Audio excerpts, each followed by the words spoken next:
Hello and welcome to China Shortcuts, the European Chamber's weekly catch-up on China's business landscape. This episode was recorded on 24th September 2025. Data released by China's Ministry of Commerce on 19th September showed that in the first 8 months of the year, the pace of decline in the country's actual use of foreign direct investment, or FDI, continued to slow.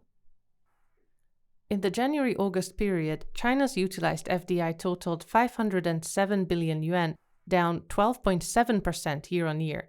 The pace of decrease slowed from 13.4% recorded in the January-July period. According to the Chamber's Business Confidence Survey 2025, China's standing as an investment destination remains below potential, with nearly 1 in 5 respondents reporting that the country is not even a top 10 destination for current investments.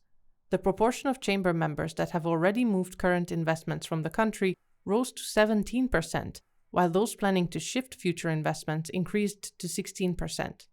The main beneficiary of these investment shifts is Europe, followed by the Association of Southeast Asian Nations.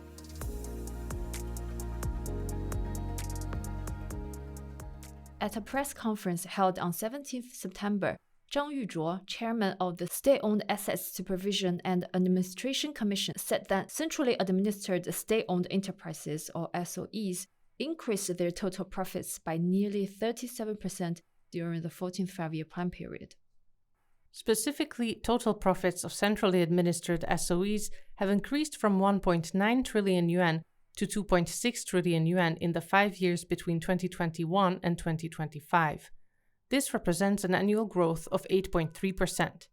Officials from the Commission also highlighted that central SOEs have increased their investments in strategic emerging industries, with these accounting for over 40% of their total investments in 2024.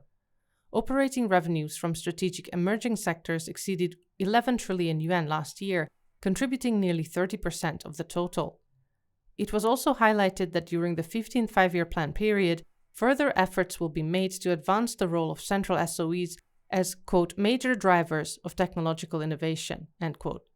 However, according to the International Monetary Fund, SOEs are, on average, less productive than private companies. The Chamber, therefore, has been advocating for SOE reforms and for market forces to be given the decisive role in resource allocation. The first International Expo of Geographical Indication Products was held in Beijing between 19th and 21st September, marking the 4th anniversary of the EU-China Agreement on Geographical Indications, or GIs, entering into force. The Expo displayed over 1,000 GI products from more than 30 countries. In December 2024, China introduced a unified GI recognition system to streamline lifecycle management and align it with its trademark system. While this was a welcome step, unlike other intellectual property rights, such as trademarks, patents, and trade secrets, which are governed by specific laws, there is currently no specific law dedicated to GIs.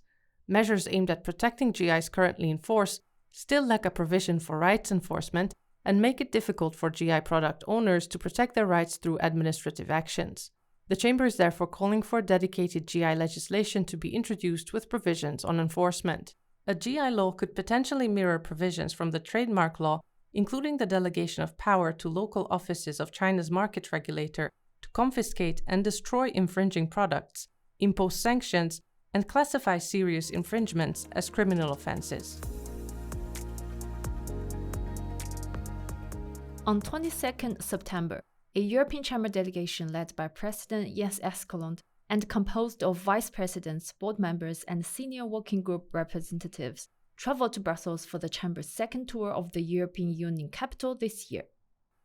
During the tour, delegates will meet both high and working level counterparts to share industry insights on the policy and business environment in China, discuss the most pressing issues of the EU-China trade relationship, and present the Chamber's newly released European Business in China Position Paper 2025-2026. Over the first 2 days in Brussels, the Chamber delegation met Chinese ambassador to the EU Cai Run, as well as representatives of the European Commission, the European Parliament, industry associations, and think tanks. You can follow the delegation and get daily updates on key meetings on the Chamber's WeChat account. Thanks for listening, and don't forget to tune in after the National Day holiday. In the meantime, please find the useful links in the episode notes.